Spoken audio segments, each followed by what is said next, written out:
Okay, meron tayo dito ang Live PF4 na 5L, 4L, saka 4L yan.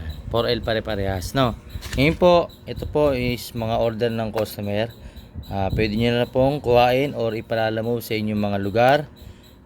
Ready for pick up na po, or pwede nyo na pong pick upin dito mismo sa garahe ko. Okay, sa mga order po, salamat po sa tiwala ninyo.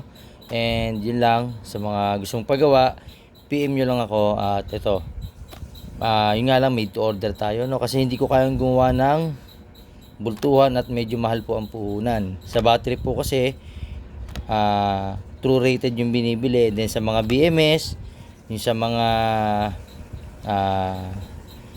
yung dalawa yun BMS, saka yung charging ano niya, yung nagre-regulate ng kuryente, nakalimutan ko tawag. Pero yun po, yung dalawang microchip board na yon is matagal dumating, 1 week po kasi. So hindi ko po kaya mag-provide ng maraming battery. So made to order po talaga para sa akin, kasi hindi naman po ako talagang gumagawa ng bultuhan nito. By order lang talaga. Okay? So yun lang. And sa mga gustong magpagawa, PM nyo lang ako. Alright? And thank you sa mga nagtiwala. And sa mga order pa, sa mga gustong pagawa, PM nyo lang ako. Alright? JJ Humble Works, and to God be the glory. Maraming po salamat.